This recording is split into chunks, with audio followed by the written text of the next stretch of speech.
सभी को नमस्कार। यह डिक्टेशन करियर फर्स्ट चैनल द्वारा आपको दिया जा रहा है। नया मैटर है, लिखने के लिए तैयार रहें। Ready start. वे बार बार कहा करते थे कि मैं अंग्रेजी राज्य का विरोधी हूँ, अंग्रेज़ों का नहीं। इनका जीवन दर्शन स्पष्ट कहता था कि पाप से घृणा करो, पापी से नहीं। अपने जीवन दर्शन संबंधी मान्यताओं को व्यवहार में ढाल कर उन्होंने विश्व चिंतकों को राजनीति के मूल्यों के बारे में सोचने को विवश किया। मूल्य आधारित शासन पद्धति उनके राम राज्य की परिकल्पना का आधार है। जन कल्याणकारी राज्य, वेलफेयर स्टेट, उनके राम राज्य का ही दूसरा नाम है। मूल्यों की राजनीति, वैल्यू बेस्ड पॉलिटिक्स, आज गंभीर चिंतन का विषय बन गई है। स्वतंत्रता प्राप्ति के बाद प्रथम 3 आम चुनावों तक ऐसा प्रतीत होता था कि भारत ने लोकतांत्रिक पद्धति को हृदयंगम कर लिया है और भारतवासी लोकतंत्र की जीवन पद्धति भी समझने लगे हैं। परंतु सन 1967 में फरीदाबाद में हुए अधिवेशन में कांग्रेस के विभाजन के बाद भारत में राजनीति ने जो पलटा खाया, उसने यहाँ की राजनीति की दिशा बदल दी।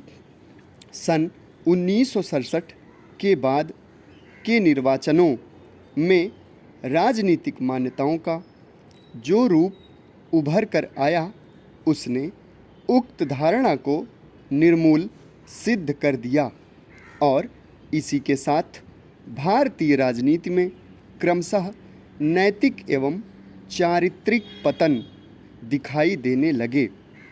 मूल्यों के क्षरण की चरमावस्था के 2 बिंदु द्रष्टव्य हैं और दोनों के केंद्र हमारे प्रधानमंत्री हैं। तत्कालीन प्रधानमंत्री श्रीमती इंदिरा गांधी द्वारा राष्ट्रपति निर्वाचन में सुविधावादी आत्मा की आवाज़ का आविष्कार तथा उच्च न्यायालय द्वारा भ्रष्टाचार को दोषी करार दिए जाने पर आपातकाल की घोषणा और श्री पीवी नरसिंह राव का अनेक घोटालों में शामिल होने के आरोप। ध्यातव्य है कि एक प्रधानमंत्री को कचहरी के कटघरे में तलब किया जाना लोकतंत्र की प्रथम घटना थी। स्वतंत्रता प्राप्ति के बाद भारत की अर्थनीति के बारे में पंडित जवाहरलाल नेहरू का कथन था कि औद्योगिक विकास प्रक्रिया पर निजी उत्पादकों के निहित स्वार्थों का वर्चस्व न हो और यह अर्थनीति पूर्णतया राष्ट्रीय हितों का ख्याल रखते हुए नियंत्रित हो। यह नीतिपरक दृष्टि इस देश के विकास के लिए बहुत ही हितकारक है।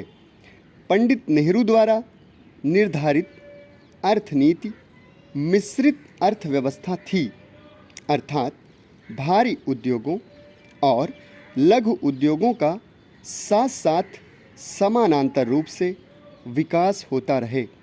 बड़े उद्योगों में भी सहकारी तथा निजी उद्योग साथ साथ पलते रहें। तात्पर्य यह है कि नेहरू की आदर्शवादी दृष्टि थी और वे भारतवासियों की ईमानदारी के प्रति पूर्णतः आश्वस्त थे, परंतु परिणाम सर्वथा निराशाजनक है। सरकारी प्रकल्पों में सत्ताधारियों के निहित स्वार्थ तथा कथित पूंजीवादी उद्योगपतियों की अपेक्षा अधिक गहरे बैठ गए हैं।